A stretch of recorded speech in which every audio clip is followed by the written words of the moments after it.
ओम शांति। 20 फरवरी 2024 बाबा के साकार मधुर महावाक्य। मीठे बच्चे, तुम्हें तन मन धन से सच्ची रूहानी सेवा करनी है। रूहानी सेवा से ही भारत गोल्डन एज बन जाएगा। आज का प्रश्न है, बेफिक्र रहने के लिए सदा कौन सी बात याद रखो? तुम बेफिक्र कब रह सकेंगे? उत्तर, बेफिक्र रहने के लिए सदा याद रहे कि यह ड्रामा बिल्कुल एक्यूरेट बना हुआ है। जो भी ड्रामा अनुसार चल रहा है यह बिल्कुल एक्यूरेट है, परंतु अभी तुम बच्चे बेफिक्र रह नहीं सकते। बाबा कहे, जब तुम्हारी कर्मातीत अवस्था हो तब तुम बेफिक्र बनेंगे। इसके लिए योग बहुत अच्छा चाहिए। योगी और ज्ञानी बच्चे छिप नहीं सकते। ओम शांति। बाबा कहे, पतित पावन शिव भगवान उवाच। बाप ने समझा दिया है कि देहधारी मनुष्य को कभी भी भगवान नहीं कहा जा सकता। मनुष्य यह भी जानते हैं पतित पावन भगवान ही है। श्री कृष्ण को पतित पावन नहीं कहेंगे। बेचारे बहुत मूंझे हुए हैं। भारत में जब सूत मूंझ जाता है तब शिव बाबा को आना पड़ता है। बाप के बिना उसे कोई सुलझा ना सके। वो ही पतित पावन शिव बाबा है, जिसको सिर्फ तुम बच्चे ही जानते हो। सो भी नंबरवार पुरुषार्थ अनुसार। भल यहाँ बैठे हैं, रोज़ सुनते हैं, तो भी ध्यान में यह नहीं आता कि हम शिव बाबा के पास बैठे हैं। वह इनमें विराजमान है, हमको पढ़ा रहे हैं, पावन बना रहे हैं, युक्ति बतला रहे हैं। तुम स्वदर्शन चक्रधारी बन रचता और रचना की नॉलेज पाकर काम को जीत जगत जीत बनते हो। तो वह बाप पतित पावन भी ठहरा, नई रचना का रचता भी ठहरा। अभी बेहद का राज्य पाने के लिए तुम पुरुषार्थ करो। हर एक समझते हैं हम शिव बाबा से राज्य भाग्य ले रहे हैं। यह भी यथार्थ रीति समझ नहीं सकते। कोई थोड़ा जानते, कोई तो बिल्कुल ही नहीं जानते। शिव बाबा तो कहते हैं पतित पावन मैं हूँ। मेरे से अगर कोई आकर पूछे तो मैं अपना परिचय दे सकता हूँ। तुमको भी तो बाप ने अपना परिचय दिया है ना। शिव बाबा कहते हैं मैं साधारण तन में प्रवेश करता हूँ। यह साधारण तन है, झाड़ के अंत में खड़ा है, पतित दुनिया में खड़ा है और फिर नीचे तपस्या कर रहे हैं। इनको भी तपस्या शिव बाबा सिखला रहे हैं। राजयोग शिव बाबा सिखलाते हैं। नीचे आदिदेव, ऊपर में आदिनाथ।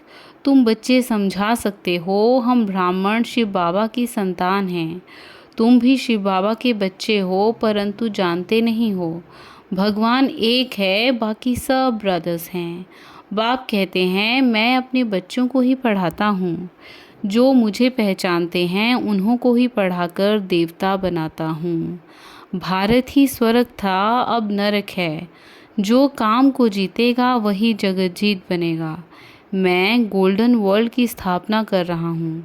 अनेक बार यह भारत गोल्डन एज में था, फिर आयरन एज में आया।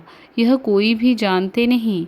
रचयिता और रचना के आदि मध्य अंत को कोई जानते नहीं। मैं नॉलेजफुल हूँ, यह है एम ऑब्जेक्ट। मैं इनके साधारण तन में प्रवेश होकर नॉलेज देता हूँ। अब तुम भी पवित्र बनो। इन विकारों को जीतने से तुम जगत जीत बनेंगे। यह सब बच्चे पुरुषार्थ कर रहे हैं। तन मन धन से रूहानी सेवा करते हैं, जिस्मानी नहीं। इनको स्पिरिचुअल नॉलेज कहा जाता है। यह भक्ति नहीं है। भक्ति का युग है द्वापर कलयुग, जिसको ब्रह्मा की रात कहा जाता है, और सत्युग त्रेता को ब्रह्मा का दिन कहा जाता है। कोई गीता पाठी आए तो उनको भी समझाएंगे गीता में भूल है। गीता किसने सुनाई, राजयोग किसने सिखाया, किसने कहा काम पर जीत पाने से तुम जगत जीत बन जाएंगे। यह लक्ष्मी नारायण भी जगत जीत बने हैं ना। इनके 84 जन्मों का राज बैठ समझाए। कोई भी हो, नॉलेज लेने के लिए तो यहाँ आना पड़ेगा ना। मैं तो बच्चों को पढ़ाता हूँ, परंतु तुम्हारे में भी कोई इतना नहीं समझते हैं, इसलिए गायन है कोटों में कोई। मैं जो हूँ जैसा हूँ कोई तो यह 5% भी नहीं जानते। तुम्हें बाप को जानकर पूरी रीति याद करना है। माम एकम याद क्यों नहीं करते हो? कहते हैं बाबा याद भूल जाती है। बाबा कहे, अरे तुम बाबा को याद नहीं कर सकते हो। यूं तो बाप समझते हैं यह मेहनत का काम है, फिर भी पुरुषार्थ कराने के लिए पंप करते रहते हैं। अरे जो बाप तुमको क्षीर सागर में ले जाते हैं, विश्व का मालिक बनाते हैं, उनको भूल जाते हो। माया भुलाएगी भी ज़रूर, टाइम लगेगा। ऐसे भी नहीं कि माया को भुलाना ही है, इसलिए ठंडे होकर बैठ जाओ। नहीं, पुरुषार्थ ज़रूर करना है, काम पर जीत पानी है। माम एकम याद करो तो विक्रम विनाश होंगे। जैसे तुम बच्चों को बोलता हूँ, वैसे कोई भी बड़े से बड़ा जज आएगा, उनको भी बाप बोलेंगे ना। बच्चे, क्योंकि मैं तो ऊंचे से ऊंचा भगवान हूँ, ऊंचे से ऊंची पढ़ाई मैं ही पढ़ाता हूँ, प्रिंस प्रिंसेस पद पाने के लिए। बाप कहते हैं मैं इनको पढ़ा रहा हूँ, यही फिर श्री कृष्ण बनते हैं। ब्रह्मा सरस्वती वो ही फिर लक्ष्मी नारायण बनेंगे। यह प्रवृत्ति मार्ग चला आता है। निवृत्ति मार्ग वाले राजयोग सिखला न सकें। राजा रानी दोनों चाहिए। विलायत में जाकर कहते हैं हम राजयोग सिखलाते हैं, परंतु वह तो सुख को कागविष्ठा समान कहते हैं, फिर राजयोग कैसे सिखाएंगे? तो बच्चों को उछल आनी चाहिए, परंतु बच्चे अजून छोटे हैं, बालिग नहीं बने हैं। बालिग बने की हिम्मत चाहिए। बाप बतलाते हैं यह है रावण संप्रदाय। तुम पुकारते हो पतित पावन आओ, तो यह पतित दुनिया है या पावन दुनिया है? तुम समझते हो ना कि हम नरकवासी हैं। क्या यह दैवी संप्रदाय है, राम राज्य है? तुम रावण के राज्य के नहीं हो। अब रावण राज्य में सबकी आसुरी बुद्धि है। अब आसुरी बुद्धि को दैवी बुद्धि बनाने वाला कौन? ऐसे 4-5 प्रश्न पूछो तो मनुष्य सोच में पड़ जाएं। तुम बच्चों का काम है बाप का परिचय देना। झाड़ तो धीरे धीरे बढ़ता है, फिर बहुत वृद्धि को पाएंगे। माया भी चक्करी लगाकर एकदम गिरा देती है। बॉक्सिंग में भी बहुत मरते हैं, इसमें भी बहुत मर जाते हैं। विकार में गया और मरा, फिर नए सिर पुरुषार्थ करना पड़े। विकार एकदम मार डालता है। जो कुछ जंक निकाल पतित से पावन बना, वह की कमाई चट हो जाती है। फिर नए सिर मेहनत करनी पड़ती है। ऐसे नहीं, उनको अलाउ नहीं करना चाहिए। नहीं, उनको समझाना है जो कुछ याद की यात्रा की, पढ़ा, वह सब खलास हो गया। एकदम नीचे गिर पड़ते हैं। फिर भी घड़ी घड़ी अगर गिरते रहेंगे तो कहेंगे गेट आउट। 1-2 बारी आजमाया जाएगा, 2 बारी माफ़ी मिली, फिर केस होपलेस हो जाता है। फिर आएगा भी, लेकिन एकदम डर्टी क्लास में। भेंट में तो ऐसे कहेंगे ना। जो बिल्कुल कम पद पाते हैं उनको कहेंगे डर्टी क्लास। दास दासियाँ चंडाल प्रजा के भी नौकर चाकर सब बनते हैं ना। बाप तो जानते हैं मैं इन्हों को पढ़ा रहा हूँ। हर 5000 वर्ष के बाद पढ़ाता हूँ। वह लोग लाखों वर्ष कह देते हैं। आगे चलकर यह भी कहने लग पड़ेंगे कि बरोबर 5000 वर्ष की बात है। वो ही महाभारी लड़ाई है, परंतु याद की यात्रा में रह ना सकें। दिन प्रतिदिन टू लेट होते जाएंगे। गाया भी जाता है, बहुत गई, थोड़ी रही, थोड़ी की भी थोड़ी रही। यह सब इस समय की बातें हैं। बाकी थोड़ा समय है पावन बनने में। लड़ाई सामने खड़ी है। अपने दिल से पूछना है हम याद की यात्रा पर हैं? जब कोई नया आता है तो बच्चों को फॉर्म ज़रूर भराना है। जो फॉर्म भरे तब उनको समझाया जाए। अगर किसको समझना ही नहीं है तो फॉर्म ही क्या भरेगा? ऐसे तो ढेर आते हैं। बोलो, बाप को पुकारते हो पतित पावन आओ, तो ज़रूर यह पतित दुनिया है, तब तो कहते हो कि आकर पावन बनाओ। फिर कोई बनते हैं, कोई नहीं बनते हैं। बाप के पास पत्र तो ढेर आते हैं। सब लिखते हैं शिव बाबा केयर ऑफ ब्रह्मा। शिव बाबा भी कहते हैं मैं साधारण तन में प्रवेश करता हूँ, इनको 84 जन्मों की कहानी सुनाता हूँ, और कोई भी मनुष्य रचता और रचना के आदि मध्य अंत को नहीं जानते हैं। अब बाप ने ही तुमको बताया है। यह चित्र आदि भी बाबा ने दिव्य दृष्टि देकर सब बनवाए हैं। बाबा तुम आत्माओं को ही पढ़ाते हैं। आत्माएं झट अशरीरी हो जाती हैं। इस शरीर से अपने को अलग समझना है। बाबा कहते हैं बच्चे देही अभिमानी भव, अशरीरी भव। मैं आत्माओं को पढ़ाता हूँ। यह मेला है आत्माओं और परमात्मा का। इसे संगम का मेला कहा जाता है। बाकी कोई पानी की गंगा पावन नहीं बनाती है। साधु संत ऋषि मुनि आदि सब जाते हैं स्नान करने। अब गंगा पतित पावनी हो कैसे सकती? भगवान उवाच है ना, काम महाशत्रु है। इस पर जीत पाने से तुम जगत जीत बन जाएंगे। गंगा व सागर तो नहीं कहते, यह तो ज्ञान सागर बाप समझाते हैं। इन पर जीत पाने के लिए माम एकम याद करो तो तुम पावन बन जाएंगे।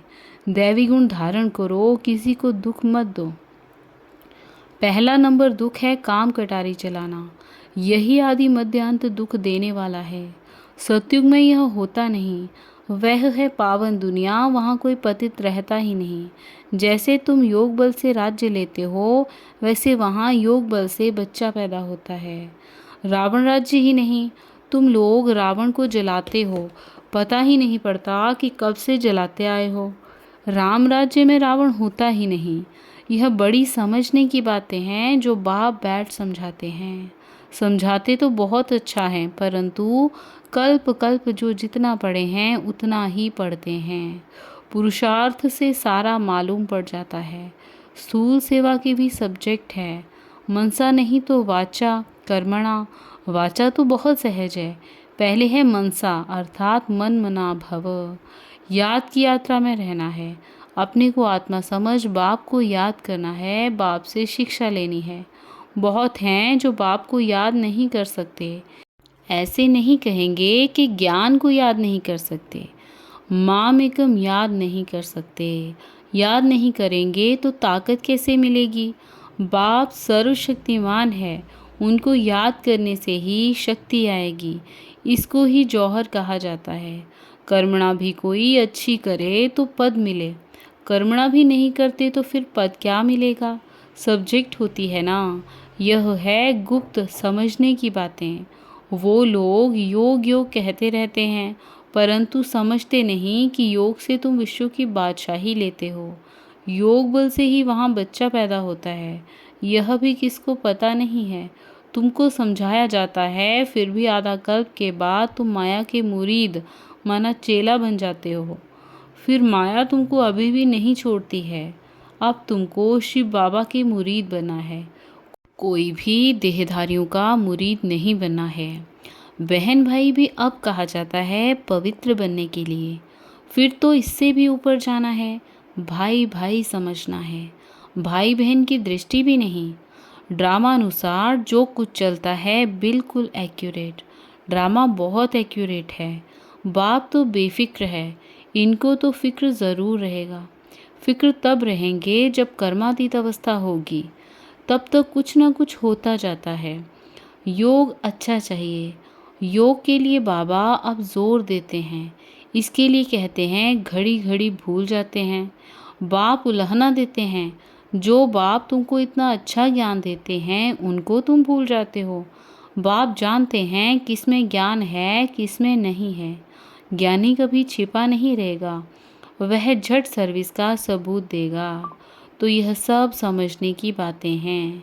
अच्छा, मीठे मीठे सिकिलदे बच्चों प्रति माता पिता बाप दादा का याद प्यार और गुड मॉर्निंग। रूहानी बाप की रूहानी बच्चों को नमस्ते। हम रूहानी बच्चों की रूहानी माता पिता बाप दादा को याद प्यार गुड मॉर्निंग और नमस्ते। शुक्रिया बाबा, शुक्रिया। धारणा के लिए मुख्य सार, माया की बॉक्सिंग में हार नहीं खानी है। पुरुषार्थ में ठंडा हो बैठ नहीं जाना है। हिम्मत रख सेवा करनी है। यह ड्रामा एक्यूरेट बना हुआ है। इसलिए किसी भी बात का फिक्र नहीं करना है। कर्मातीत अवस्था को पाने के लिए एक बाप की याद में रहना है, किसी देहधारी का मुरीद नहीं बनना है। आज का वरदान, श्रीमद् प्रमाण सेवा में संतुष्टता की विशेषता का अनुभव करने वाले सफलता मुहूर्त भव। श्रीमद् प्रमाण सेवा में संतुष्टता की विशेषता का अनुभव करने वाले सफलता मुहूर्त भव। विश्लेषण, कोई भी सेवा करो, कोई जिज्ञासु आवे या नहीं आवे, लेकिन स्वयं स्वयं से संतुष्ट रहो। निश्चय रखो कि अगर मैं संतुष्ट हूँ तो मैसेज काम ज़रूर करेगा। इसमें उदास नहीं हो। स्टूडेंट नहीं बढ़े, कोई हर्जा नहीं। आपके हिसाब किताब में तो जमा हो गया और उन्हों को संदेश मिल गया। अगर स्वयं संतुष्ट हो तो खर्चा सफल हुआ। श्रीमद् प्रमाण कार्य किया तो श्रीमद् को मानना, यह भी सफलता मूर्त बनना है। आज का स्लोगन, असमर्थ आत्माओं को समर्थी दो तो उनकी दुआएं मिलेंगी। असमर्थ आत्माओं को समर्थी दो तो उनकी दुआएं मिलेंगी। अच्छा, ओम शांति। ओम शांति।